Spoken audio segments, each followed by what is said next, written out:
Barkah harga cabai itu tergantung keputusan politik. Setuju. Itu loh. Pastinya. Ada atau enggaknya negara tergantung keputusan politik, diakui oleh negara lain. Itu berarti keputusan politik. Tapi ibu-ibu politik. Itu loh yang aku kayak air, ibu-ibu terhadap politik, Gen Z terhadap politik itu ibarat ikan terhadap air. Dia nggak tahu bahwa itu air, itu ada di sekitarnya. Baru ketika kita loh di sekitarmu itu air loh. Di sekitar kita itu politik semua. Merdeka dari Belanda gampang, merdeka dari Jepang gampang, merdeka dari Portugis gampang. Yang susah itu merdeka dari kenangan. Waduh.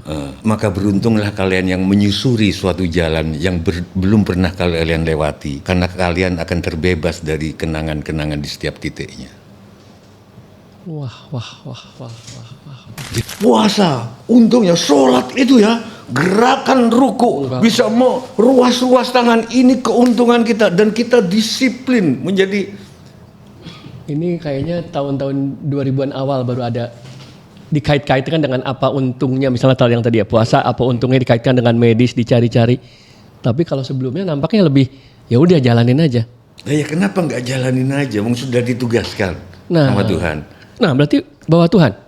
Kan sudah ditugasin nih, kamu puasa, kamu kok masih untungnya apa Tuhan? Gitu loh. Terus dicari-cari untungnya.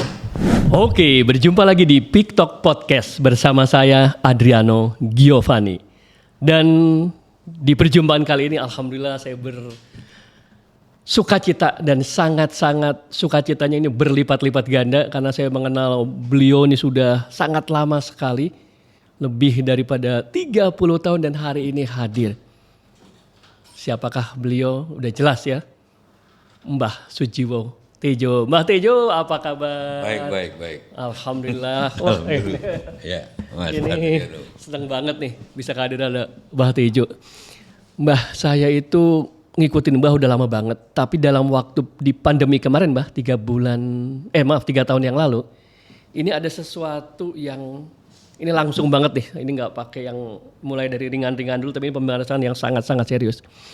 Ada konten Mbah Tejo, short konten waktu itu di YouTube yang membahas tentang adab etika turun dari taksi.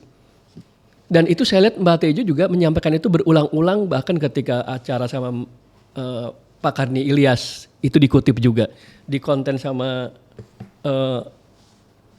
Pak MH Ainun Najib dikutip juga. Pesan apa sih Mbah yang ingin disampaikan dari kisah turun dari taksi dan adabnya? Sebetulnya gini Mas Adriano, kan sering dibilang bahwa 2045 mencapai Indonesia Emas. Nah itu dia tuh. Memang kalau mencapai sesuatu itu ada teknologi, ada ekonomi yang harus mendukung, mungkin dengan bus atau nggak tahulah dengan segala kontroversinya. Ada ekonomi yang mendukung, ada koperasi dan lain sebagainya. Tapi di atas itu kalau menurutku ada adab. Dan yang itu mustahil tercapai kalau tanpa adab, karena di atas teknologi dan di atas ekonomi pencapaian kan adab. Kalau nggak salah saya. Nah aku ngelihat, aku ke Jepang, bahkan ada banyak kafe yang kita nggak boleh HP loh. Ya, cuman WA boleh, tapi yang nggak disadari orang main HP itu, HP antil pun, kan kita selalu manusia itu kan selalu ngomong dalam relativitas. Kalau kita menyebut dia cantik, berarti ada yang jelek, yang kurang cantik sebelumnya ya. Kalau dia menyebut dingin, berarti dia membandingkan. Betul. Nah, begitu telinga kita ini kecil di sini terimanya, pasti ngomong pasti keras. Kalau ngomong bisa, halo Mas Adriano, tapi halo Mas, pasti begitu, pasti. Itu yang nggak disadari orang di dalam kereta. Saya pernah satu kereta itu ke Semarang Mas, waktu hari pers nasional kemarin. Di sebelah saya itu telepon terus Mas. Aduh, aku mau ngingatin sudah sama-sama tua gitu. Jadi itu mengganggu. Di Korea bahkan ada gerbong khusus untuk orang HP-an telepon loh ya. Nah di kita udah keterlaluan. Bahkan aku pernah ikut manasik umroh itu, ya umroh ada manasiknya juga nggak? Yang latihan umroh itu loh. Ustadz lagi ceramah umroh bahwa nanti kita akan video call. Aduh, Video call itu pertama suaranya cempreng, yang Betul. dari karena speakernya nggak ada buffernya, itu mengganggu. Artinya saya sampai kesimpulan bahwa adab kita udah ke titik nadir-nadirnya nadir. Di tengah ada kiai Betul. ngomongin umroh, kapan ngomong labbaik Allahumma labbaik ala syarika lak labbaik. Halo, ya, dia pasti keras. Iya. Dan gitu kan suaranya kan, itu nggak enak. Dia mungkin happy karena anaknya yang ngomong, tapi yang lain, maksudku kan dia bisa bikin status, aku lagi ikutin status busy. Oke. Saya selalu bilang di dalam pertemuan yang sudah terjadwal, gitu loh. Sebaik kalau saya jadi MUI haram hukumnya main HP. Tapi MUI kan cuma bilang yang terakhir naruh sampah sembarangan haram yang terakhir. Saya usul HP-an, kecuali kalau kita lagi HP-an ketemu sampean nggak terduga di mall apa kan bisa. Mas gimana? Oke, kan chatting belum selesai. Betul. Kalau sudah terjadwal gini, kenapa aku jarang nonton bioskop sekarang? Walaupun aku. Kenapa? Di bioskop orang main HP. Oh itu sinarnya jadi mengganggu. Sinarnya mengganggu dan lagian ngapain dia nonton kalau main HP? Kan ya mending nggak usah nonton. Iya. Mas, saya orang film Mas Adriano. Ini supaya penonton tahu. Untuk satu scene yang 1 sekian 2 menit ya saya. Itu nata lampunya sedemikian itu kita kadang-kadang nunggu 2 jam. Apalagi berperannya menjadi tokoh horor. Iya, oke, tokoh. Nah, begitu nanti kita nonton terus ada sinar dari depan, rusaklah estetika gambar cahaya di depan itu. Dengan effort tadi ya. Dengan effort para penata lampu, itu maksudku. Nah, terus itulah lahir kalau kita diantar tukang taksi, mbok sampai di tempat itu kita nggak langsung turun, nggak langsung ke dalam, tapi tunggu dulu. Terus lupa itu ada. Kan kita sudah bayar, oke. Yang sudah kamu bayar itu bukan rasanya kamu bisa diantar loh, tapi yang kamu cuma membayar tenaganya, pikirannya. Iya. Tapi rasa kamu bisa diantar ke rumah, rasa kamu diantar ke tempat kamu kerja, itu sampai mati kamu nggak akan bisa bayar. Caranya apa? Ya udah tungguin sampai dia pergi. Wah, luar biasa. Enggak, itu ajaran dari bapakku juga. Aku nggak luar biasa. Bapak orang tuaku dulu nggak akan ada tamu pergi tanpa diantar sampai ke mobilnya. Mau siapapun kalau dia bawa sepeda diantar sampai sepedanya. Bapakku dulu sampai keluar pagar. Nah, Nggak kayak di film-film Hollywood itu, begitu keluar terus ditutup gitu kan. Ya. Mungkin film Hollywood memang, tapi ini bukan Hollywood, ini Indonesia. Mbak Tejo izin memberikan statement challenge ya, ini sengaja men-challenge. Rakebay, aku jadi ingat. Di situ aku bikin lagu di tengah Covid itu. Rakebayar utang rasaku, sing tak bayar mung pikiran lan tenagane.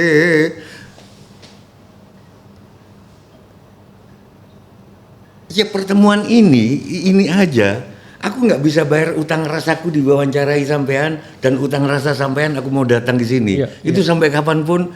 Jadi ternyata hidup itu jalin kelindan utang rasa.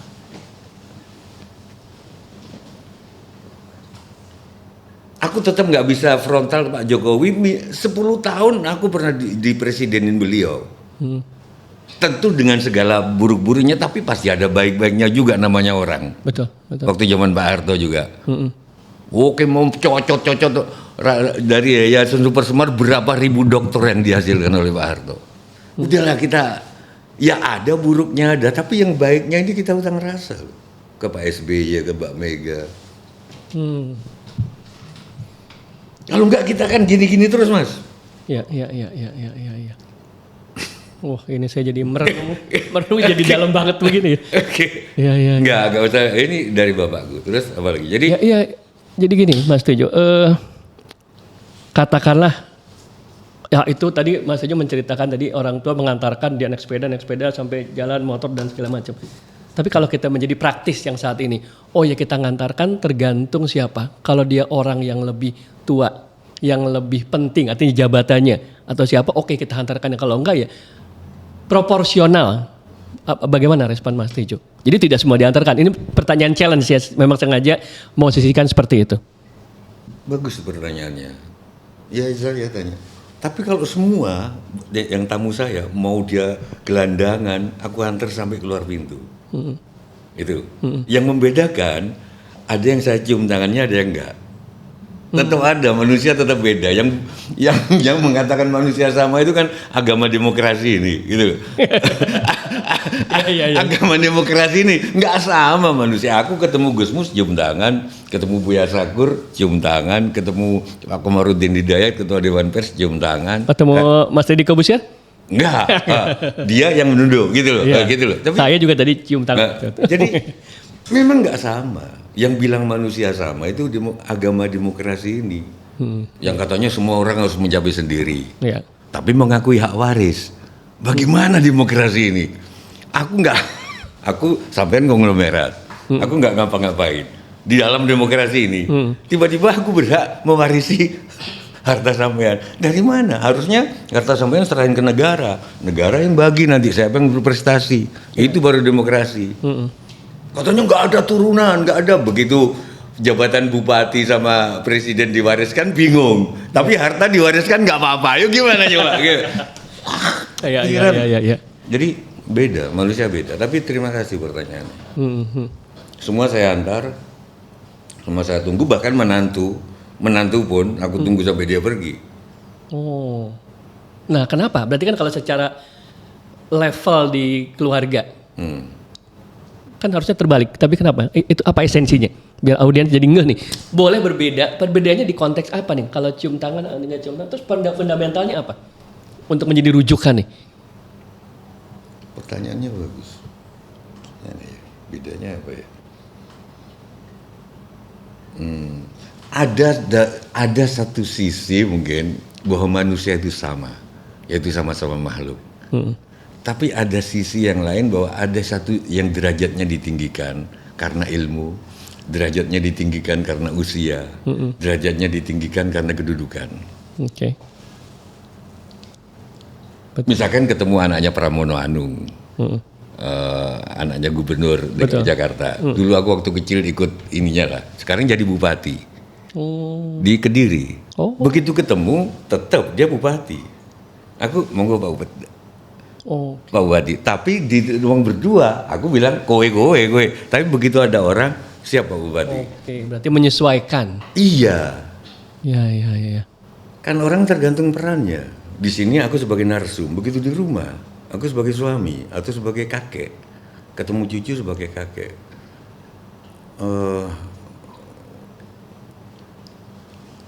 Kisah Mahabharata atau tragedi dari Yunani, Ahmad Albar. Betul. Bahwa kita memerankan, sebenarnya peran itu banyak. Dunia ini. Dunia ini panggil. Sandiwara.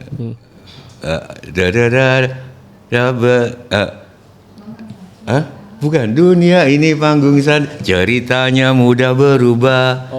Dan kita berperannya bangun tidur.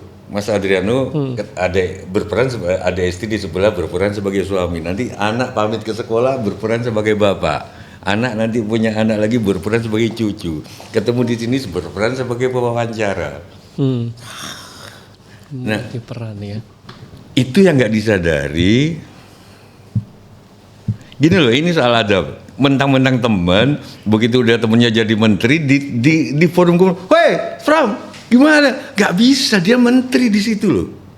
Ada anak buah. Beda. Kecuali kalau ketemu berdua di kafe atau apa. Ya. Gitu loh, gitu. Ya. Itu maksudku adab-adab itu. Ya. Nah, ini menarik. Lalu terus pentingnya apa? Tadi di awal Mbah Tejo mengatakan bahwa ada teknologi, ada ekonomi, dan ini menjadi lebih fundamental. Terus apa pembuktian yang bisa disampaikan bahwa ini fundamental? Walaupun tadi di refer ke Jepang ya, ke Jepang. Terus kalau kita refernya tadi Hollywood, Amerika, berarti itu sangat kontekstual. Bahwa adab itu sangat terkait dengan budaya. Artinya beradab di sini belum tentu di sono dan sebaliknya. Atau ada yang sama, mesti sama. Itu pertanyaan menarik juga itu. Terus pentingnya apa? Saya kadang-kadang ngambil jalan tengah, Mas. Ya, Adrian. gimana nih, Mas? Gini, karena ada tangan baik, tangan jelek. Aku berpendapat ini salah ini. Tangan baik, tangan jelek, ya. Dua-duanya ciptaan Tuhan. Masa ada yang jelek, ada yang buruk?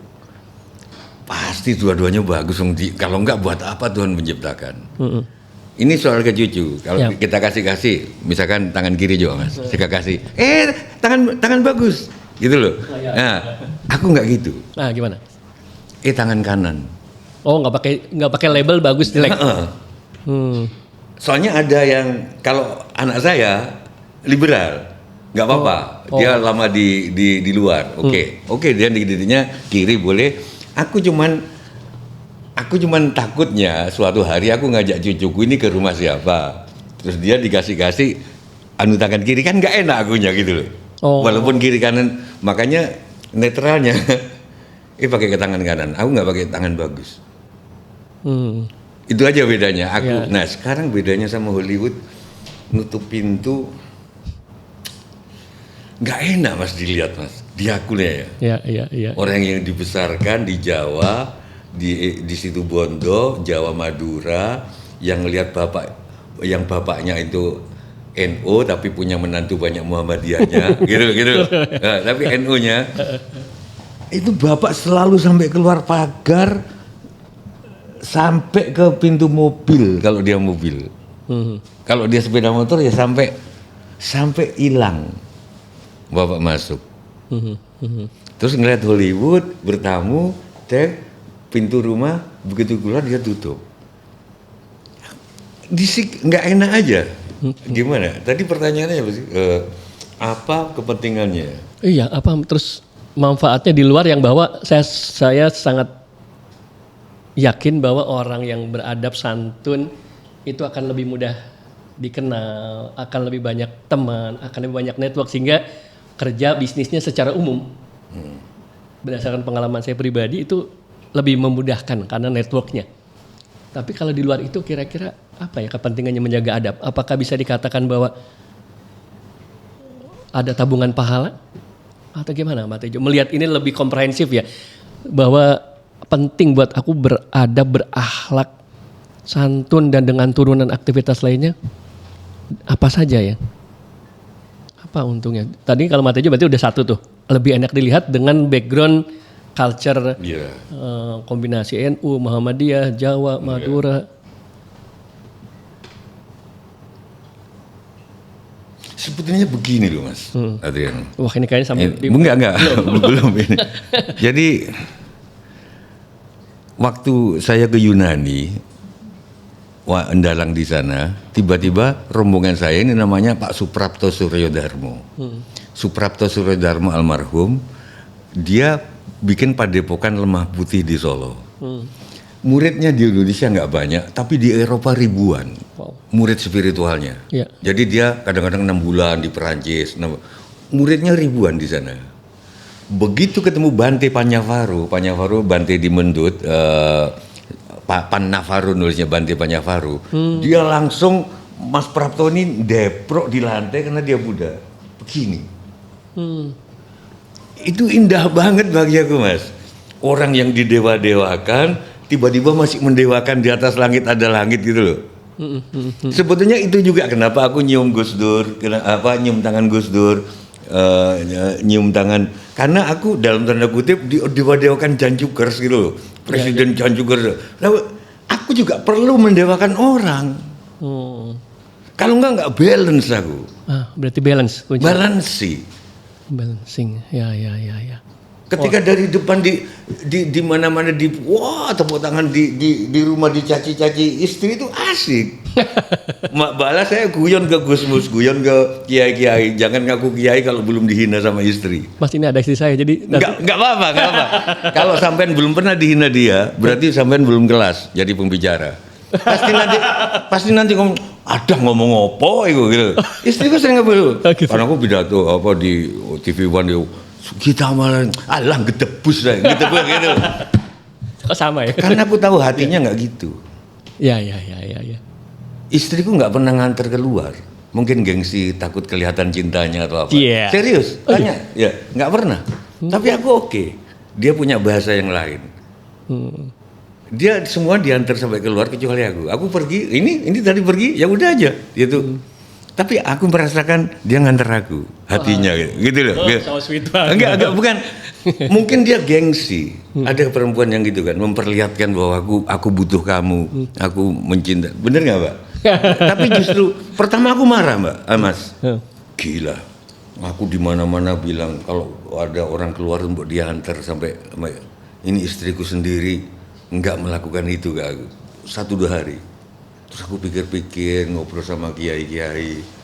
Oh, mungkin dia ingin merahasiakan itunya. Waduh. Gitu, mungkin gitu loh. Ya. Dan kita kan hati kan nggak bisa. Cuman pertanyaan sampean tadi apa kepentingannya? Mungkin aku balik. Sejak kapan kita bertanya apa untungnya? Itu sejak kapan? Makanya saya bener puasa. Coba nanti ntar lagi masuk puasa kan? 18 Februari. Keuntungan puasa itu ya teman-teman. Untuk ya kalau emahnya belum sampai GERD itu bisa menyembuhkan. Sel-sel perlu istirahat. Terus nanti pertanyaanku, sejak kapan kita bertanya apa untungnya? Itu aja. Sejak kapan? Kira-kira ya? Sejak periode kapan itu? Sejak periode Kan tadi Mas nanya, betul. bukan pertanyaan sampean tapi pertanyaan untuk Gensi. Kalau kita sopan, untungnya apa? Nah, puasa, untungnya sholat itu ya, gerakan ruku, bisa mau ruas-ruas tangan, ini keuntungan kita dan kita disiplin menjadi. Ini kayaknya tahun-tahun 2000-an awal baru ada dikait-kaitkan dengan apa untungnya, misalnya yang tadi ya puasa, apa untungnya dikaitkan dengan medis, dicari-cari. Tapi kalau sebelumnya nampaknya lebih ya udah jalanin aja. Ya kenapa nggak jalanin aja? Sudah ditugaskan sama Tuhan. Nah berarti bawa Tuhan. Kan sudah ditugasin nih, kamu puasa, kamu kok masih untungnya apa Tuhan? Gitu loh. Terus dicari-cari untungnya. Iya. Berarti aku datang ke sini nih wawancara, untungku apa? Nah itu dia, bener ya. Tragis nggak sih kehidupan seperti itu? Berarti Sabtu Minggu, Sabtu Minggu kita weekend, weekend kita mau acara keluarga ke Puncak atau ke Taman Mini atau ke Ancol atau ke Singapura atau ke Cilacap atau datang ke mantenan teman bapak atau temanmu yang itu. Terus nanti pertanyaan, Mbak, kalau kita nggak datang ke mantenan itu untungnya apa? Tragis nggak sih? Tragis banget kalau itu bener kalau tragis. Ini masih untung loh, masih untung nggak? Masih untung. Di Indonesia ini pertemuan yang belum ada door prize-nya tinggal 1. Semua pakai door prize. Bahkan reuni aja orang yang nggak ketemu Mas Andriano udah teman SD 40-an tahun nggak ketemu. Untuk ketemu rangsangannya harus ada door prize, entah sepeda motor entah apa. Tapi masih untung layatan belum pakai door prize. Mungkin 10 tahun lagi ke makam pakai door prize. Iya. Wah. Untungnya apa kita melayat? Siapa tahu dapat sepeda motor. Jadi saya nggak tahu untungnya apa ya adab itu. Menarik banget ini, tragis. Tapi kata-kata tragis itu menarik dan tapi realistis. Maksudnya itu artinya kita melihat fenomena ketika orang berhitung segala sesuatu harus bisa terjustifikasi. Kalau saya kerja, Mbak Tejo, saya kerja, dikasih kerja tambahan, apa untungnya untuk karir saya, gaji dan kalau justru ini menarik nih Mas Tejo. Ini berkaitan dengan pendidikan. Enggak, soalnya gini. Misalkan untungnya kita sopan. Ini gerakan ini ada di sholat. Gerakan ini ada di yoga. 2000 tahun sebelum Masehi kalau kita ngomong yoga. Artinya untuk stressing punggung supaya nggak terhindar dari saraf kejepit. Jadi untungnya orang yang sopan itu sering punggung kayak orang Korea sama Jepang itu. Punggung terstretching. Bantalan-bantalannya itu. Oke. Untungnya lagi kalau misalkan yang kamu sopanin itu kebetulan banyak proyek dan proyeknya itu inline dengan bidangmu, orang pasti teringat pada yang sopan. Betul. Iya kan? Iya. Apalagi kalau nggak pakai lelang proyeknya. Pasti teringat di bawah 500 juta kan nggak lelang. Bisa langsung Iya. menunjukkan. Ini Pak anak buahnya, ini desainer apa namanya interior design ini ini yang mana? Yang Bapak ketemu di pestanya itu, oh yang itu aja. Pasti gitu kan? Betul, betul. Tapi dua ini kan untungnya nggak sarap kejepit kalau kita sopan. Untungnya dapat proyek. Tapi apa iya begini penjelasanku ke Gensi? Nggak mungkin. Apa harus ada untungnya? Untungnya puasa apa? Untungnya sholat apa? Untungnya ke gereja apa? Untungnya ke vihara? Iya, nampol banget nih. Mas Tejo. Untungnya masa harus buang ini saya dari Cak Nun ya, nggak ada yang terbuang, nggak boleh ada yang terbuang di kan kayak energi alam semesta ini, nggak semuanya cuman entropi aja. Jadi buang sampah itu istilah yang salah, yang betul naruh sampah. Oh, karena dia akan jadi manfaat. Iya, Iya. nah naruh sampah sembarangan nanti bisa jebakan banjir. Untungnya kalau naruh sampah pada tempatnya kita nggak banjir, tapi masa semuanya harus untungnya. Coba, sampean kan sering saya dengar si pengembangan kepribadian atau Iya. itu motivasi. Bagaimana itu? Saya juga nggak bisa jawab untungnya. Coba, Mas Adriano kalau menjelaskan ke Gengsi, kenapa kita harus sopan kenapa kita harus mendahulukan adab? Kenapa coba? Bagaimana penjelasannya? Kalau konteks adab, Saya kan tadi gitu kan? betul. Untuk rezeki, sampai gimana? Apa? Saya akan mengatakan karena ini banyak diajarkan, disarankan guru-guru saya. Orang tua, guru, termasuk yang tokoh panutan saya, Mbah Tejo, termasuk kisah-kisah yang dikutipkan di situ tentang orang-orang terdahulu, nabi dan rasul, dan ya udah saya ikuti saja. Kalau bahasanya samina watona. Nah, tapi kalau mau diturunkan ke level yang praktis, persis kayak yang Mbah Tejo. Berarti orang-orang itu secara sederhananya akan lebih mudah top of mind, teringat di benak. Tapi yang nomor satunya yang itu tadi Mbah Tejo. Pokoknya ngikut aja lah apa yang diajarkan guru, mengutip kisah siapa. Nah, gimana Mbah Tejo? Itu nggak praktis loh Mas. Nunggu taksi pergi itu perlu sekian detik loh. Iya kan, nggak praktis loh. Padahal kalau aku masuk rumah dan aku jualan apa online sudah berapa potensi itu ya kalau Cuman memang indah dilihat. Set turun dan taksi pergi baru. Yang Mas Prapto tadi, yang muridnya ribuan di Eropa, ini duduknya begini loh Mas. Duduknya begini. Ini yang berdiri. Bayangin coba enggak. Estetik indah dilihat itu indah. Indah banget. Ya, berarti kesimpulannya memang tidak semuanya bisa dipraktiskan karena ada balancing, ada keindahan. Dan itulah hidup. Nah, itu. Jadi ada segitiga kebenaran, kebaikan dan keindahan. Itu harus jadi satu. Kebenaran.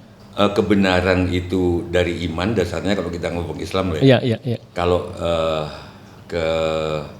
kebaikan itu dari Islam. Kalau kita Islam dalam arti berserah diri loh ya, bukan dalam arti agama.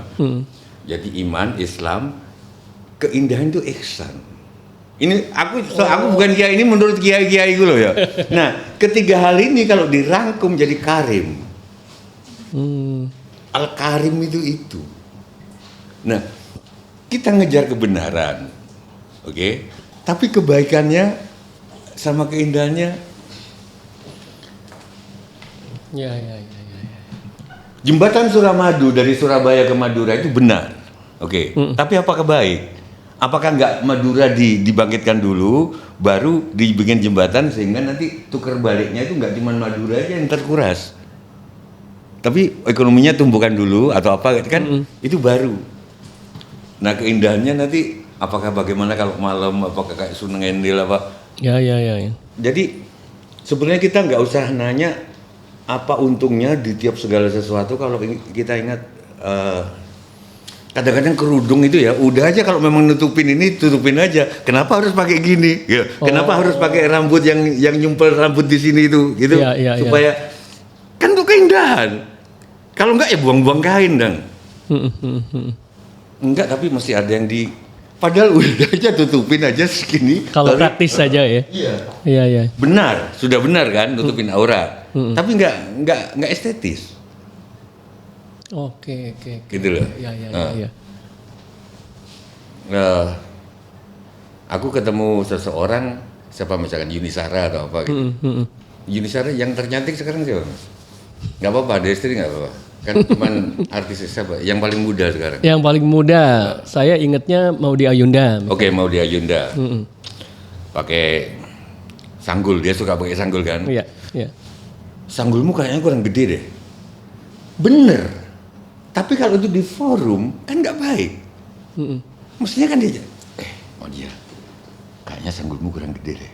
Gitu loh, dibisikin atau apa? Itu baik. Itu loh mas maksud tuh. Iya, balancing. Balancing baik, indah, buruk. Gitu loh. Ngupil ini bener mas, sorry ini bener dong supaya enak kan. Loh iya dong, kalau enggak. Tapi enggak bener karena di depan kamera. Iya. Mesti aku tunggu dulu supaya baik dan sudah bener tapi enggak baik dan enggak indah. Tidak cuman iman tapi enggak ada Islamnya, enggak ada ihsannya. Ya. Sorry sekali lagi disclaimer yang soal agama, aku bukan kiai, aku cuman berguru banyak. Itu kesimpulanku. Jadi gitu. Jadi jawabannya yang tadi kenapa kita harus punya adab? Iya. Wah ini benar-benar nih. Loh, HP ini diskusiku sama Ahmad Dhani, dia juga setuju. Apa bedanya anak sekarang sama anak dulu ketika ngumpul Idul Fitri? Kamu kapan? Ini pertanyaan kasih Idul Fitri kan? Kapan nikah? Ya. Terus ya kalau sudah nikah, kapan nih punya anak? Iya. Bapak ibumu sudah pengen punya cucu. Iya. Template pertanyaan Idul Fitri ya. Dulu kan belum tentu dia memperhatikan. Mungkin dia kelihatannya aja, tapi pikirannya kemana-mana. Nah sekarang ada HP kan, main HP, gitu loh. Ditanya, kapan kamu nikah? Nggak tahu pak, sambil main HP kan, gitu loh. Iya. Semua sibuk main HP. Nah, pertanyaannya aku ke Dhani, apa bedanya ini sama dulu? Dulu kan kita ngomong mata ke mata, tapi pikiran kemana-mana kan? Betul. Kalau HP, jawaban HP menarik. Kalau ini kelihatan mas, estetikanya nggak enak. Kalau mikir kemana-mana kayaknya nggak dilihat. Oh iya, urusan pikiran ya? Iya, di foto juga nggak kelihatan. Bayangkan foto Idul Fitri sampai keluarga besar semuanya main HP. Iya, benar. Menteri mas, sorry, menteri jumpa pers yang belakang main HP, bayangin coba. Ini negara macam apa? Mestinya dengerin menterinya lagi jumpa pers loh. Kiri kanan belakang main HP, kalau nggak ngobrol bisa cek. Nggak usah aku sebut menterinya siapa. Menteri loh, mestinya jadi panutan. Dalam bayanganku ini menteri ngobrol, kiri kanannya memperhatiin apa? Mungkin sewaktu-waktu ditanya sama menteri soal detail acara.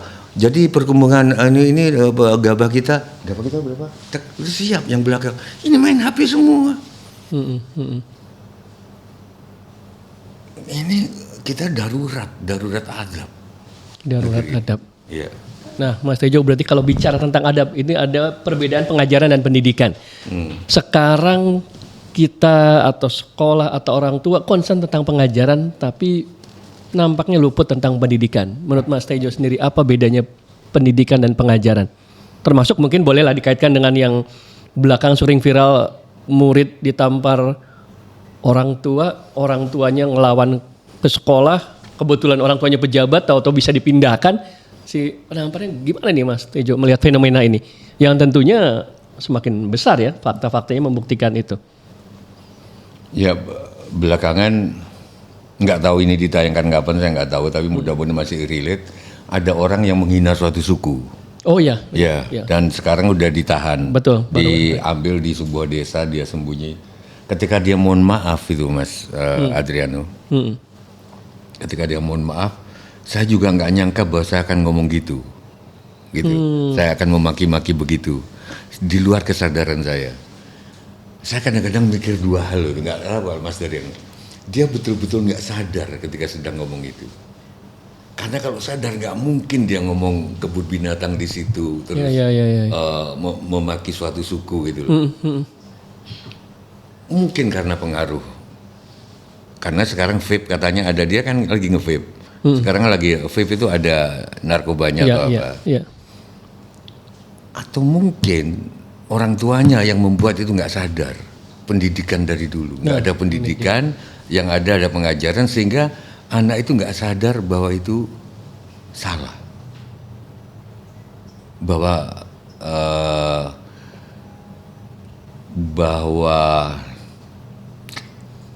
ngomong nggak usah sampai dia lah, pejabat aja yang ngomong bahwa peristiwa di Sumatera itu hanya mencekam di medsos. Oh iya. Itu menurutku sama kadarnya, mungkin dia nggak sadar waktu itu. Siapa yang membuat nggak sadar? Mungkin obat-obatan atau mungkin pengajaran yang tidak menjadi pendidikan, cuma diajarkan sehingga nggak sadar bahwa di dalam kondisi kayak gini ngomong, katakanlah itu hanya mencekam di medsos, katakanlah itu pun nggak pantas Nggak pantas, betul. diucapkan oleh seorang pejabat, gitu loh. Mm-mm. Bahkan sekarang mereka belepotan, kita belepotan bahwa kayu gelondongan ini kayu yang bukan hasil tebangan tapi roboh, dipatahkan oleh banyak orang kan. Kalau roboh kok rapi, Iya, kok iya. sudah ada. Itu hanya pikiran bahwa kemungkinan dia lagi ngobat atau kemungkinan salah arahan dari pendidikan hanya menjadi pengajaran dari orang tua maupun sekolahnya. Kira-kira itu bedanya. Karena bedanya di pendidikan tuh yang dibentuk itu adab, Mas. Balik lagi tadi ya. Adab ya. Kalau di pengajaran transfer of knowledge itu pengajaran, 1 tambah 1 sama dengan 2 itu pengajaran. Gitu loh. 1 per 1 sama dengan 1 dibagi 2 sama dengan setengah, gitu loh. 1 dibagi 2 sama dengan setengah, itu transfer of knowledge, itu pengajaran. Iya, iya.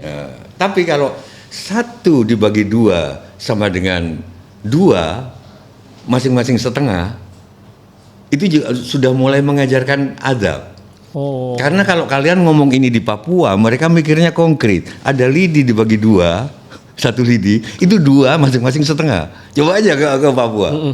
Nggak bisa 1 dibagi 2 sama dengan setengah. Itu kalian di Jawa. Nah, kalau ada orang Papua ngomong gitu jangan diketawain ya. Itu bagian dari pendidikan. Iya. Gitu loh. Dibawakan tas, turun dari mobil dibawakan tas oleh orang, apakah itu kesombongan? Kesombongan. Mungkin ya, ini kita di Swiss itu pengajaran. Tapi coba lihat dulu, dia di negara mana? Kalau di negara yang banyak tenaga kerjanya, mungkin dibawakan orang, entah itu ajudan atau apa, itu bagian dari memperluas tenaga kerja, iya, gitu loh. iya. Belum tentu sombong anak-anak. Kan gini loh, guys. Oh, berarti diajak cerdas juga ya, mampu memilih, Iya. mengkontekskan. Anak-anak di mana-mana itu habis, di mana-mana di luar negeri umumnya habis makan makanan cepat saji itu kita langsung tak bawa nampan ke tempat sampah. Di sini kita tinggal. Anak-anak mau pilih yang mana? Mau ditinggal atau enggak? Ya kita diskusi. Di Australia lapangan kerja, tenaga kerja mahal memang gitu loh. Di sini kan banyak. Wajar kalau habis di cepat saji, McD, apa Kentucky atau apa ditinggal. Di kita ditinggal.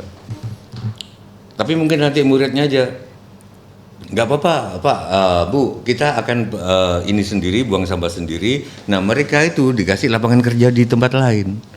Bisa gitu kan? Bisa juga. Iya, nggak harus ngebuangin sampah di makanan cepat saji. Berarti mesti cerdas dong, dicerdaskan ya. Mampu melihat. Iya, ternyata iya. Mungkin nggak gitu contohnya ya. Tadi tentang pentingnya adab, bedanya pendidikan sama pengajaran. Menurut sampean apa? Coba agak ada. Saya sampai yang tadi Mata jadi awal, transfer knowledge itu pengajaran, pendidikan berarti di dalamnya tadi ada pembangunan karakter, transfer of knowledge itu digunakan beretika. Di situ. Jadi mencapai nilai pembuktian bahwa knowledge-nya itu berhasil mengimplementasikan tapi tidak nyontek. Nah, udah nyontek itu berarti pendidikan. Ya, tidak nyontek. Termasuk jawab itu. Adriano, misalkan kamu sampean muridku. 1 tambah 1 coba teriak. 1 tambah 1 berapa? 2 Pak Guru. Teriak lebih keras. 1 tambah 1 berapa? 2 Pak Guru. Iya, tapi nggak usah teriak ya. Oh iya, gitu loh. Pak. Itu sudah edukasi. 2 Pak Guru. Izin ulang ya Pak Guru ya. 1 tambah 1 berapa? Nyuwun sewu 2 Pak Guru. Nggak sampai nuwun sewu. Nggak, tapi nggak apa. Mungkin di Jawa Tengah, mungkin. Iya, Nuwun sewu. Mungkin nggak apa-apa. Iya. Tapi untuk Jakarta mungkin lebay. Iya. Tergantung siarannya di mana. Betul. Tapi maksud itu sudah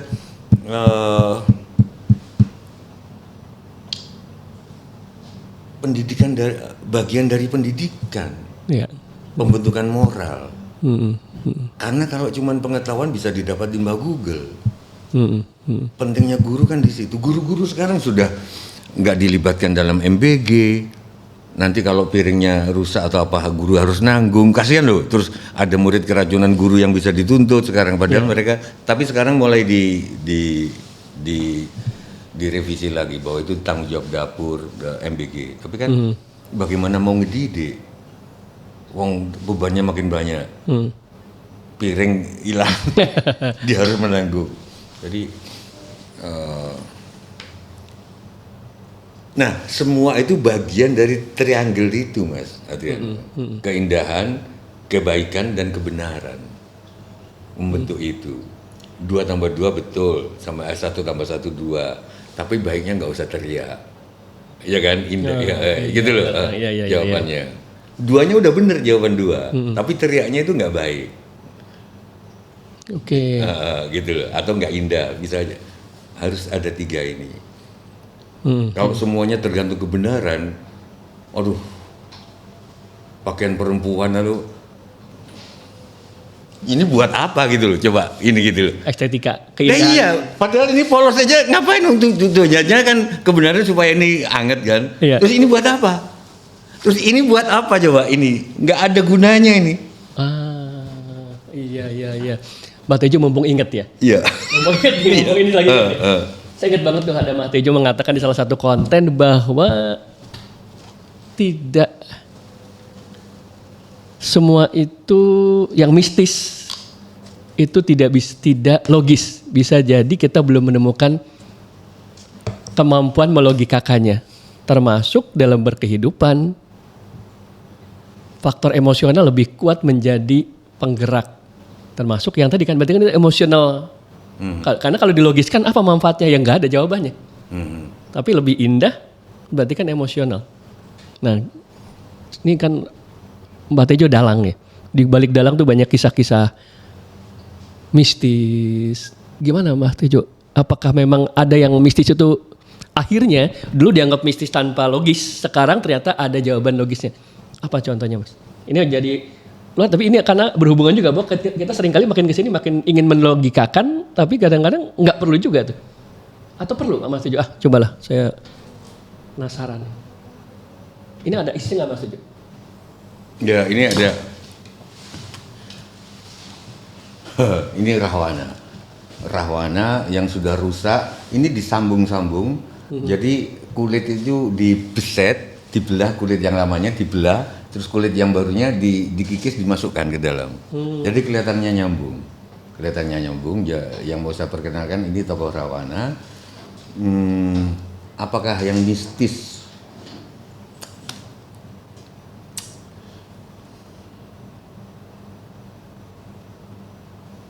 Misalnya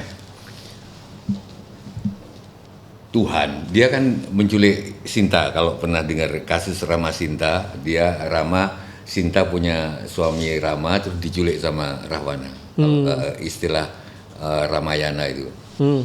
Misalnya terus Tuhan, kalau cintaku pada Sinta terlarang, mengapa kau bangun megah perasaan ini dalam sukmaku?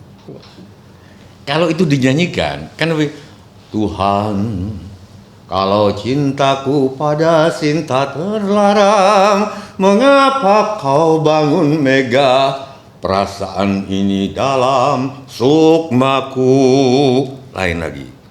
Dan saya belajar dari teman-teman bahwa Kalau memang kata-kata itu sudah kuat pada kata-katanya itu sendiri, mengapa hampir seluruh kitab suci dilakukan? Berarti tetap ada sesuatu yang menambah kekuatan kata-kata. Keindahan sama kebaikan itu tadi, kebenaran. Kola ini. Ya betul, apa dah? Kola ini. Surat Maryam kan ada. Qala inni abdullahi atani alkitaba wa ja'alani nabiyya. Qala inni abdullahi atani alkitaba wa ja'alani nabiyya wa ja'alani mubarakan, dan seterusnya. Subhanallah, apa?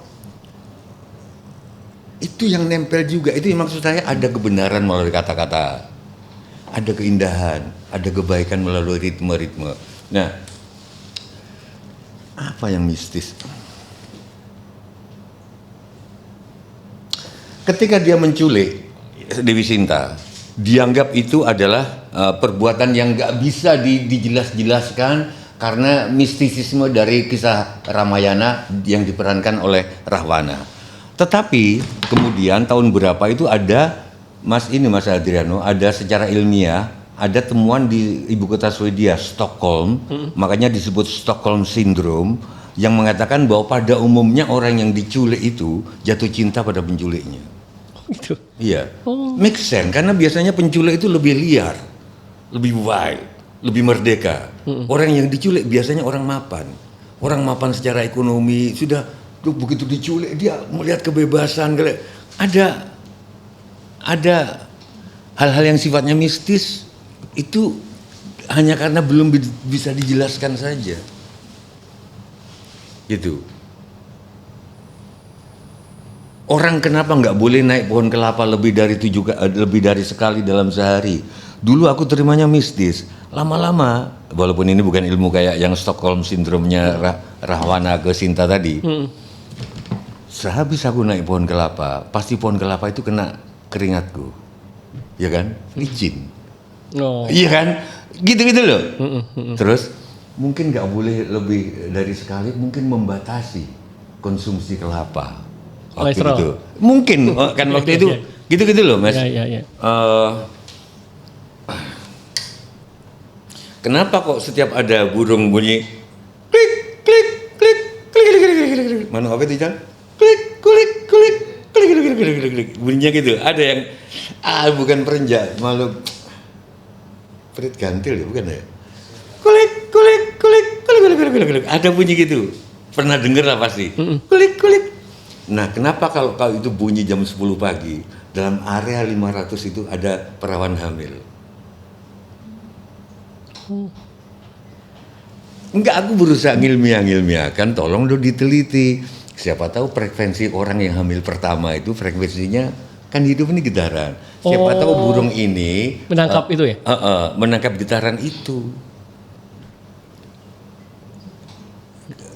Celakanya kita belum udah itu klinik. Itu problem kita. Mestinya gini loh. Aku setuju sama pendapat ahli pertanian HS Dillon, orang sing udah meninggal. Dosen IPB kalau nggak salah. Mas Adriano kalau dengar Tridharma Perguruan Tinggi apa coba? Masih ingat nggak Tridharma Perguruan Tinggi dari Ki Hajar Dewantara? 1. Pendidikan, penelitian, pengabdian pada masyarakat. Iya kan? Pengabdian pada masyarakat ini KKN hasilnya nanti. Iya. Pendidikan, penelitian, yang benar itu kebalik. Pengabdian pada masyarakat, penelitian, pendidikan. Jadi mahasiswa itu dari UGM, dari datang ke masyarakat mencatat aja, nggak usah sok teori-teori, nyatet aja. Oh, setiap kali ada burung itu jam 10 pagi 500 meter ada perawan hamil, artinya hamil pertama. Ya mungkin terus yang di sana itu, oh kami di Jepara mencatat nelayan itu bangunnya jam 4.30 pagi. Terus nyatet aja, nggak usah pakai teori-teori, nyatet aja. Pengabdian pada masyarakat itu lalu diteliti. Ya. Hasil penelitian ini yang diajarkan. Sehingga nggak seperti saja Rendra, sarjana-sarjana kita tambah terasing dari kehidupan kita sendiri. Karena pendidikannya barat, pelajarannya. Oh iya. Jadi lepas dari konteks. Lepas dari konteks, kenapa kok di sana orang nanam padinya mundur? Kenapa nanam padinya mundur? Kenapa kok di sana nanam padinya maju kayak Mbak Puan yang banyak dikritik? Iya. Bukannya aku membela Mbak Puan, ada yang maju di suatu daerah. Memang ada yang maju. Atau nggak tahu Mbak Puan salah dibisikin, ada dulu pernah final nanam padi kok maju. Tapi memang ada Mas di sebuah daerah. Terus kenapa ngiketnya itu kalau panen ngiketnya benih, kenapa kok 10-10? Udah aja catet, nggak usah di situ oh karena 10, oh karena begini, karena itu yang diajarkan Mas. Oh nggak ada yang sia-sia di dunia ini. Kenapa dulu ada namanya halaman rumah belakang itu namanya Karangkitri. Jadi di depan itu pekarangan, di belakang namanya Karangkitri. Apa tuh Mas satunya Mas? Tempat nanam obat, empon-empon dan lain sebagainya ada di situ. Oh. Obat-obatan semua penyakit ada obat, mulai dari sakit pinggang, ada di situ, kapulaga ada di situ. Gitu Mas, gitu loh. Nah kenapa kok kalau sakit encok ini, kenapa kok ini sakit? Diteliti dong. Sehingga farmasi kita farmasi yang kontekstual, nggak farmasi barat. Iya. Pengabdian pada masyarakat nyatet aja, udah nyatet aja, udah nggak usah sok-sokan. Nggak usah sok-sokan. Nggak usah sok. Kenapa kok nelayan itu umumnya pakai sapu lidi yang hijau itu kok yang terbalik ke atas di perahunya? Teliti aja, ternyata menurut orang-orang elektro ini penahan petir. Gitu. Jadi ilmunya itu betul-betul dari kita. Oh iya, menarik. Yang ada sekarang dilawan Itu dan yang diajarkan. ingin dilawan dengan ilmu barat yang Akibatnya lulusannya terasing. Iya, enggak. Kenapa kok seorang penjual gudeg yang terkenal di Solo, walaupun dia bukanya jam 1 malam, walaupun sudah orang antri mulai jam 11 malam udah antri, dia nggak buka jam 11. Nah, Kenapa? Karena aku tanya, karena jam 11 jatahnya penjual gudeg yang lain. wah ternyata selalu ada reason di Ya, balik itu. kenapa nggak ini diajarkan di ilmu ekonomi UI? Kan sekarang diajarkan ekspansi, ternyata gimana itu? Wah, ini saya malah baru ngeh ya. Gitu loh. Sampai berpikir itu ya, berbagi itu ya. Aku yang nanya, makanya aku yang malu Bu, kenging menopo kok mboten bika ket jam 11. Gitu loh. Waduh. Saya tertarik Mas Tejo. Saya mau bahas ini nih. Terus yang jam 11 kalau bahasa Indonesia ini jatahnya penjual gudeg yang lain. Kalau kita kan ekonomi Nah, iya. ekspansi dong, jam 11 sudah antri kok. Lebih awal bukanya, tutupnya lebih malam. Libur nggak pakai libur. Iya. Buka cabang. Jadi Loh, Mang Agung Bandung itu yang terkenal itu, kalau mau nurutin buka tiap hari wong rame, tapi Jumat dia libur dan puasa dia akan libur sebulan full. wah, ini menarik nih. Kalau kita kan mumpung bahar cek di kalau sampean ke Bandung dekat lapangan Lodaya Mang Agung. Oh iya. Bakso ceker. Oh iya, ini alumni ITB ya. Gitu loh. Iya. Sehingga sampean ngasih motivasi ke orang, ngasih itu cocok. Oh, ternyata ada batasnya juga. Dan kehidupan mereka happy, wajahnya itu happy. Aduh, ini dia nih. Mas Tejo. Ya. Mas Tejo kan aktif juga diundang dalam kancah-kancah Sal, kamu nalingin orang loh Sal di situ, Masya Allah. Ya. dalam kancah-kancah politik, bicara politik, bicara pejabat, bicara negara. Nah, kan tadi berkaitan dengan wisdom yang sederhana bahwa ternyata saya buka jam sekian atau tutup jam sekian karena berbagi lah katakan. Berbagi jatah, saya udah lah ini yang lain nanti buka.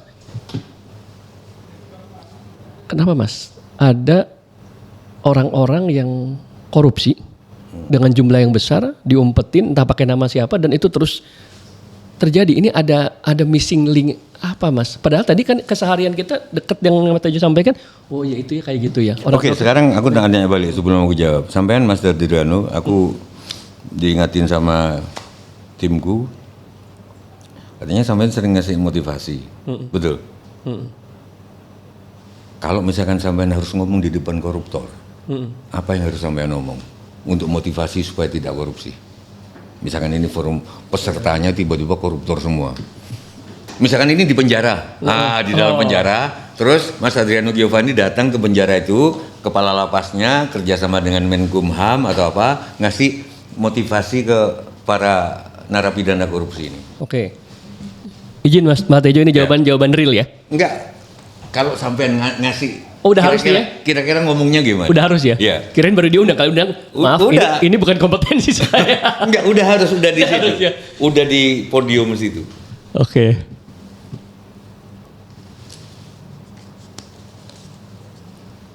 Asli saya akan bingung. Jadi sebelumnya pasti saya akan misalnya tanya ke sampean, ke Mbah Tejo. Kira-kira di situasi ini atau yang expert di dunia ini, apa yang kira-kira saya sampaikan? Karena saya juga akan bingung menyampaikan karena Aku bisa nyampein tapi jadi terlalu tasawuf. Kalau kata Dani, kelemahan saya itu kalau jawab apapun terlalu falsafi, terlalu tasawuf. Nggak praktis mungkin. Misalkan jawaban saya begini, tolong di KPK itu kan selain punya divisi penindakan, ada divisi pencegahan. betul. Cuman divisi pencegahan nggak seksi. Oh. Kalau aku mencegah dengan pendidikan, datang ke sekolah-sekolah, nggak akan diliput wartawan. Tapi kalau OTT diliput wartawan, nggak tahu nih wartawannya yang salah. Tapi kalau wartawan disalahin, pembacanya, loh Mas, kalau pencegahan nggak dibaca Mas, nggak ditonton. Iya. Kalau OTT lihat orang, mereka seneng. Oke, lain itu. Sepakat, Oke. iya. Aku udah berkali-kali Mas, tolong KPK itu memprakarsai tidak ada ucapan duka cita dalam meninggal. Oh. Kenapa? Karena saya lihat innalillahi wa inna ilaihi raji'un nggak ada duka cita. Intinya cuma dari Tuhan kembali ke Tuhan. Iya benar ya, benar. Satu. Loh itu jangan terlalu Arab, kita kan Indonesia. Jawa di dulu sebelum 60-an nggak ada tangis-tangisan, nggak ada baju-baju hitam di tempat makam, ada baju batik warna-warni. Kematian bukan duka cita. Ucapannya kiainya tuh gagah, nggak, ya Allah, nggak gitu. Si Raja Gentar ini di depan dia ngeliat Aja Gentar, Sira saiki wis ora ana, kamu sekarang nggak ada dulu, nanging Aja Gentar nanti ada cahaya yang, Oh, jadi vibe iya, heroik ya. Batak, minum-minum, nari-nari, Toraja, Bali juga. Sinetron yang bikin kita terus jadi sedih. Wah, terhadap menarik kematian. nih. Terus dampaknya apa? Nah, ini dia. Dampaknya orang jadi sangat mencintai dunia. Materialismenya jadi lebih. Itu akar korupsi. Karena kematian dianggap duka cita. Dianggap ini satu-satunya kehidupan. Terus ada yang jawab, Sherina Munaf menjawab. Tapi kan ini bukan untuk yang meninggal, untuk keluarga. Justru keluarganya harus dididik. Kalau enggak, orang akan korupsi terus karena dunia satu-satunya harus dikejar. Oke, tolong sampein terjemahkan ini ke bahasa praktis. Coba, ini di depan. Aku pengen tahu aja. Oke. Sahabat-sahabat, rekan-rekan, yuk fokuslah melakukan yang baik dan benar dalam peran pekerjaan kita apapun. Jauhkan diri dari hal-hal yang di pekerjaan kita curang-curang, bikin bill palsu, reimbursement palsu. Apalagi dengan alasan ya habisnya Pak Adriano kan nggak cukup kalau ngandelin gaji dan tunjangan. Ya udah kalau gitu Anda resign, cari yang baik dan benar. Kenapa? Karena memang itu yang diperintahkan. Jadi nggak mungkin ada orang menderita karena mengikuti apa yang diperintahkan oleh Yang Maha Kuasa. Dan yakinlah bahwa hidup kita ini nanti akan berlanjut ke episode-episode fase-fase selanjutnya. Berarti apa yang kita cari? Seperti juga yang disampaikan para guru-guru kita. Salah satunya Mbah Sujiwotejo. Bersukacitalah ketika menghadapi kematian, bukan berduka cita. Nah ini yang membuat kita akhirnya jadi sibuk materialistis yang seolah itu nggak kelar. Belum lagi kisah-kisah lokal yang menandakan ada orang-orang yang menahan diri untuk mencukupkan. Ya udah memang segini aja. Saya buka toko sampai jam segini aja. Saya ini libur aja. Sementara sekarang semua bisnis seolah-olah tiada hari tanpa libur. Lembur jadi suatu kebiasaan. Silahkan dijadikan suatu insight Apakah kita hanya mau terus nguber sesuatu yang nggak pernah tuntas dan nggak pernah selesai? Berikut Mbah Tejo. Wah. Ini deg-degan loh Mas. Iya. Saya nggak pernah sedegan ini karena Tapi orang tapi maksud itu bagaimana kalau sampai ngomong itu di penjara-penjara koruptor? Itu dia. Enggak, misalnya kerjasama dengan apa gitu, datang ke mungkin sebulan sekali. Nggak ada yang ngeliput karena nggak seksi ya. Nggak apa-apa, tapi kan mereka pasti nggak ada yang liput. Tapi nggak, karena nggak seksi. Tapi kan mereka 50 orang di lembaga pemasarakatan sini gitu loh Mbak, 50 orang. Ya. Sambil nanam investasi buat Masya Allah. gitu. Jadi aku tantang lagi dah. Sampai ngasih motivasi ke Rahwana. Waduh. Dia kan jatuh cinta sama Dewi Sinta. Dewi Sinta itu istrinya orang. Waduh. Istrinya Rama. Coba ngasih motivasi, ini Rahwana namanya. Supaya dia membatalkan motivasinya, niatnya. Coba, aku pengen tahu dari seorang motivator. Kalau ini saya putuskan demi kebaikan, saya tidak menerima tantangan Mbak Tejo. Tapi aku setuju Mbak. Karena cinta itu bagaimana mau dijelaskan, bagaimana mau dilarang. Karena saya setuju Jalaluddin Rumi. Wah, apa nih? Tidak ada yang kamu ketahui tentang cinta kecuali hanya namanya. Waduh. Ya. Jadi pas aku setuju, aku jadi kepikiran dia sampai nggak jadi ngasih motivasi dia untuk membatalkan karena ini cinta. Bahkan saya sering kadang-kadang dimarahi istriku, tapi aku jujur. Menikah adalah nasib, mencintai adalah takdir. Kau bisa berencana menikah dengan siapa, tapi tak bisa kau rencanakan cintamu untuk siapa. Aduh. Yeah. Aduh. Pak Tejo. Ya yang paling benar kan ketika yang dinikahi itu yang juga yang dicintai. Tapi kita nggak bisa sisi ini melawan takdir dan nasib. Waduh. Jadi kira-kira gitu. Aku ditegur sama istri gue, jadi gimana lo?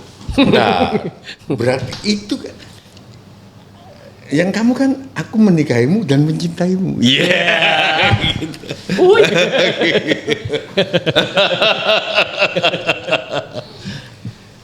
Jadi ya. Masih nanya lagi nih. Ini di penghujung nih Mas Tejo. Berarti apa nasihat, pendidikan, saran atau apapun bahasanya yang Mbah Tejo sampaikan ke keluarga, ke putra putri atau yang dimana Mas Tejo memiliki hak ya untuk memberikan nasihat atau memarahi untuk sesuatu yang ini tuh harus dipegang banget, dijaga banget. Termasuk saya berhak marah ketika ini dilanggar. Apa saja Mas Tejo? Dilarang ini, nggak boleh gini, harus gini. Dari akunya ke mereka. Betul.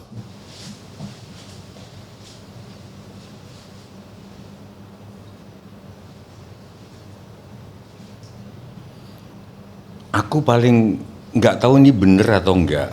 Tapi kata para kiai yang ngajar aku hanya ada 3 pesan Nabi sebelum meninggal. Hati-hati kamu terhadap 3 hal ini, yaitu arogansi, kemunafikan, dan dusta. Sekarang aku fokus pada munafik ini. Maka aku paling marah ketika anakku menertapakan pengamen yang dalam quote-unquote sorry banci. Banci. Kita nggak tahu soal banci. Bapak aku bilang gitu. Itu nanti persoalan ilmiah, yang Bapak tahu ada yang memang DNA, ada yang ikut-ikutan. Karena kalau nggak gitu nggak dapat kerjaan. Mungkin yang itu yang kita harus bisa. Tapi gimana dengan yang DNA? Ada beberapa penelitian mengatakan itu bukan penyakit. Oke. Terus gimana Pak? Ya udah kita tunggu yang ini gimana. Terus kenapa Pak nggak boleh menghina banci? Karena Bapak dulu waktu kuliah itu nyari duit antara lain dari dekorasi pengantin di Bandung, janur, membuat janur kembar mayang itu kerjaan Bapak kalau tiap. Nah kenapa Pak? Banci rata-rata jauh lebih bagus hasilnya. Oke, satu. Ya. Terus kedua, kamu jangan pernah lihat TV. Kenapa? Hampir 90% ke TV itu keterlibatan banci untuk rias muka sama film. Itu hasil banci. Kamu jangan pernah hadir di resepsi. Kenapa? Karena ibu-ibu dias oleh banci.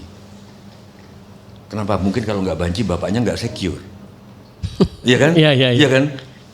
Kamu ngelihat keindahan sebegitu terus kamu menghina banci. Itu bukan anak bapak. Kalian munafik. Oke. Ya.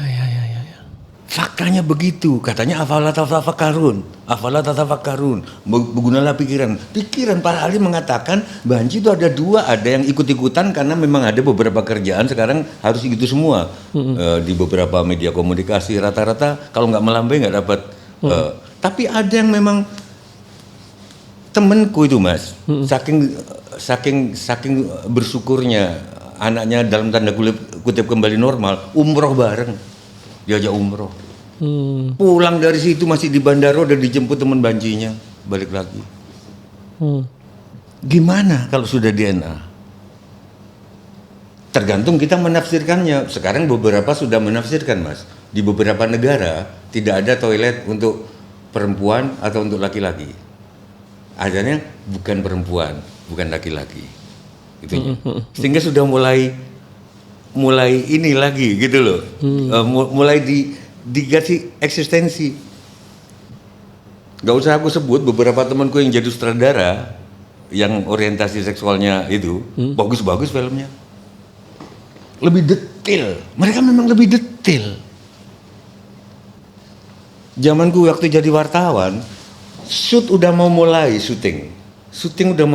bisa di-cut loh. Ini syuting di kamar mandi. Kenapa? Dia nggak suka sama warna sikat giginya. Oh, sampai hal. Iya, nyari dulu yang sesuai dengan, karena dia banci. Nggak usah aku sebut namanya. Iya. Terus kita mau ngetawain banci, kita mau bagaimana ke depannya? Menarik ya. Ini dikontekskan tadi ketika contoh untuk munafik ya. Iya, kan kata. Nggak tahu bisa dicek. Ini sekali lagi aku bukan kiai, tapi dari kiai-kiai aku resum Nabi sebelum meninggal pesannya cuma 3, hati-hati kamu dengan arogansi. Makanya Gus Mus kan bikin puisi bagus banget Pak. Jangan-jangan kita kumpul orang Islam ini bukan karena mau mengisahkan Tuhan, tapi karena mau pamer ini loh, gue paling banyak gitu. Bahaya juga loh. Iya. Ada judulnya apa gitu. Ada, aku pernah baca puisinya. Pokoknya hati-hati dengan arogansi. Mentang-mentang mayoritas. Doa, kadang-kadang kita, mau ingat. Ya. Berdoa itu kadang-kadang kita nggak arogan loh Mas. Silakan. Oke, bapak-bapak, ibu-ibu, bapak-bapak, izinkan saya memimpin dengan secara Islam memimpin doa. Yang non Muslim silakan bicara doa dengan. Iya. Menurut aku itu penghinaan loh. Loh, kenapa Mas? Mentang-mentang mayoritas, terus yang minoritas dibilang non. Kenapa gak yang beragama lain? Oh, pakai non tuh, iya. Aduh, Mas, coba. Misalkan mayoritas ini Kristen Indonesia, aku oke, Pandita Sujiwo Tejo silakan mimpin doa. Oke, atas nama Bapak, Ibu, atau Bapak Allah yang ada di surga atau Tuhan. Saya akan memimpin dalam secara Kristen yang non Kristen. Iya. Enak sih enggak sih? Ayo dong. Katanya toleransi apa ini? Ini benar-benar kecil-kecil nih. Tapi beberapa sekarang udah mulai. Yang beragama lain. Oh iya, pilihan katanya ya. Karena aku tertarik pada itu Mbak. Yang Maknyus itu siapa ya? Maknyus. Yang kuliner Maknyus. Oh, Bondan ya itu ya. Bondan Winarno. Bondan ya. Dia ditanya wartawan, Anda non Muslim kan? Enggak, saya bukan non Muslim, saya Kristen. Itu jawaban itu memicu saya. Iya ya, orang bisa tersinggung dibilang non Muslim. Itu arogansi, banyak arogansi. Muslim dinonkan ya. Iya. Iya dong Mas. Kalau kolam ini kebanyakan lele, terus ada satu ikan hias, ikan apa lah? Terus dibilang ikan hiasnya itu ikan non lele kan nggak enak kan? Iya kan? Iya benar. Itu menghina banget loh. Non lele. Bagus. Yang kembung itu loh Sal, yang emas apa? Ikan koi. Koi terus tiba-tiba non lele. Enggak, kadang-kadang kita, tapi sekarang udah mulai di beberapa kementerian udah mulai yang beragama lain silakan. Non Muslim itu nggak enak loh mas. Ya, ya, Aku ya. tambahi, boleh aku tambahi? Oh ya boleh banget tuh. Sampean suku apa? Ini pertanyaan nggak sopan, sorry. Sampean suku apa? Sunda. Oke, suku Sunda. Oh, yang dihina itu. Iya, iya, iya. Ya. Tapi mudah-mudahan nggak niat menghina, mudah-mudahan. Oke, Mas Adriano, kita akan memimpin dalam bahasa Jawa, dalam keyakinan Jawa. Yang non Jawa silakan. Gak enak kan? Gila, non Jawa aku juga punya kebesaran, aku punya Sangkuriang, aku punya Prabu Siliwangi, aku punya Uga, aku punya ramalan-ramalan. Kalenderku lebih lengkap dari orang Jawa. Aku orang Sunda mengumpulkan kalender matahari dan kalender rembulan dijadikan satu. Itu hanya di jangka Sunda. Bukan bisa gitu kan? Terus kalian sebut aku non Jawa. Kalau aku gitu. Kebudayaan kami juga tinggi. Kalau soal bambu, kamu belajar sama kami. Rumah-rumah bambu Sunda kan bagus-bagus kan? Ikatannya itu. Gitu mas. Jadi Ya.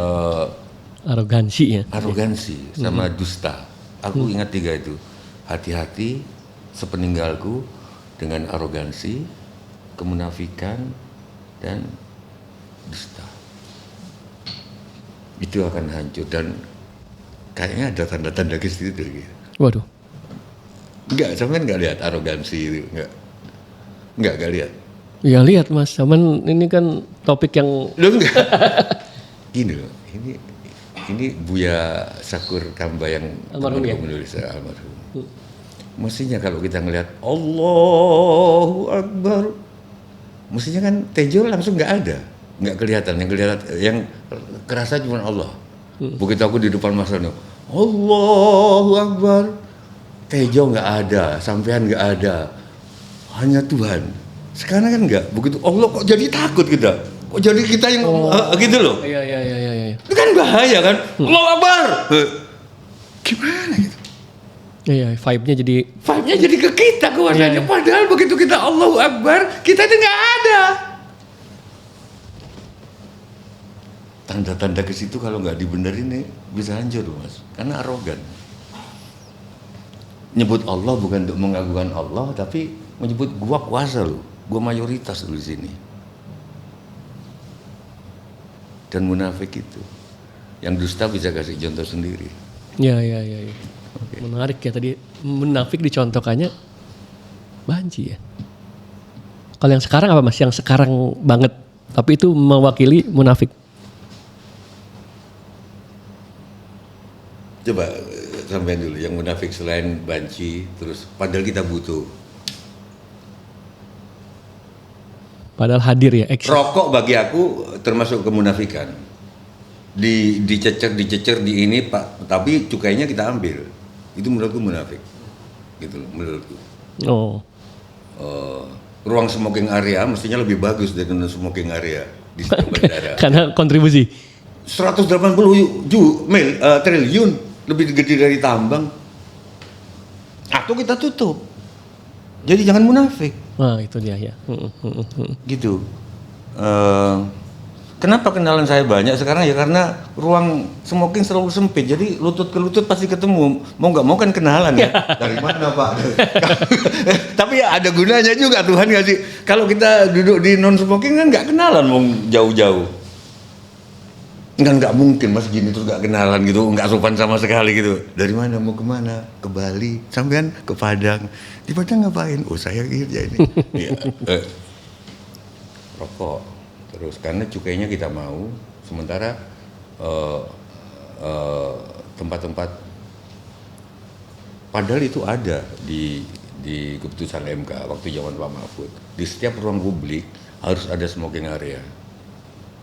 Karena sejelek-jelek apapun, seburuk-buruk apapun rokok masih legal, bukan ilegal, kecuali narkoba kecuali. Jadi apalagi yang kemunafikan ya? Mungkin ya sawit ini. Wah ini topik. Iya sawit. Jadi mestinya kita harus tahu dulu, ada edukasi produk apa aja yang masih tergantung sawit. Produk-produk ini sampo-sampoan. Iya, jangan-jangan ini mengandung sawit karena sampo gitu loh. Gorengan, terus apa, sehingga kritikku sekarang nggak membabi buta kayak di sosmed. Henti hapus hutan sawit, nggak fair juga. Gitu. Siapa tahu, oh kan banyak yang neliti, oh dari sawit-sawit, mungkin baju ada sawitnya, mungkin siapa tahu jam tangan ada sawitnya juga, apanya gitu. Dirinci, bla bla bla bla bla, kebutuhan segini, oh ternyata kita cuma perlu hutan sawit segini. Gitu loh. Ya, ya. Jadi kritiknya hutan sawit nggak boleh lebih dari sekian hektar, sudah aja. Yang diekspor nanti aja lah, yang penting kebutuhan dalam negeri dulu. Kan sekarang terus membabi buta. Itu maksudku. Aku ada setuju juga, walaupun tidak banyak setuju sama Hasnan komunikasi Pak Presiden Hasnan Habib Hasbi. Oh ya, Hasbi. Siapa tahu kita anti tambang nikel.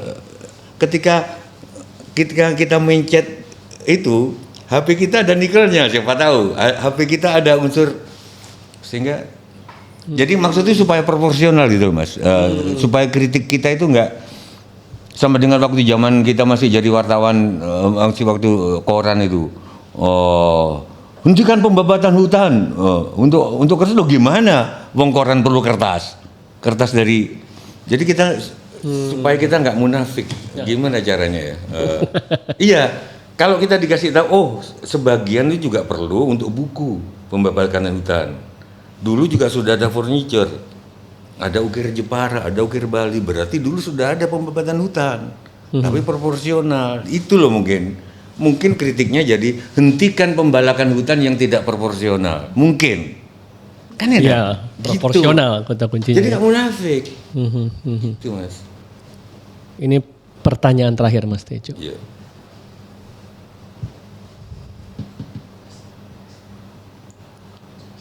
Ketika Mbah Tejo selesai di masa hidup yang sekarang, apa yang ingin itu menjadi suatu yang dikenang dari Mbah Tejo? Seandainya bisa merancang itu, memilih di sisa waktu yang sudah berjalan, apa Mbah? Itu cara halus untuk bertanya, kan Mbah sudah bau tanah. Itu adabnya gitu. Kemudian Mbah, kalau anak sekarang, Mbah kan sudah bau tanah nih gitu loh. Apa pesan-pesan gitu kan? Itu kalau Gen Z mungkin gitu. Gitu ya? Nah, ini bahasanya lebih Gen Z perlu belajar dari sini. Coba ulangi lagi Mas. Ini pertanyaan yang versi yang barusan, oh, ya. yang versi sampean. Ketika nanti Mas Tejo sudah berakhir masa hidupnya, ingin apa yang dikenang dari Mbah Tejo seandainya itu bisa dirancangkan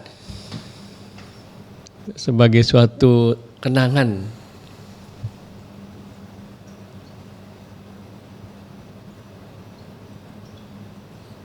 Saya takutnya gini Mas Andriano.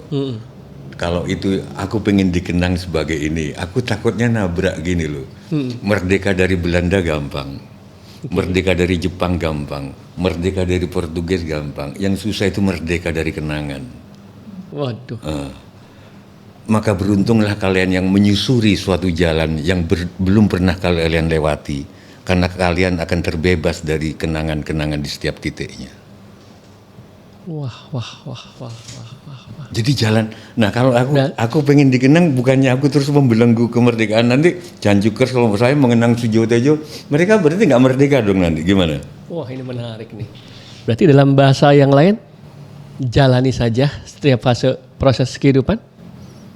Iya jalani saja. Karena kenangannya itu akan berganti dengan kenangan berikutnya. Ada iya. lagi? Jadi cuman lagunya memang bagus sih, lagu tentang kenangan lu. Sengaja aku datang ke sepanjang jalan. Itu anak-anak kalau sampai nggak denger berarti nggak pernah lihat reuni. Reuni kan lagu ajumnya, kalau nggak itu kemesraan.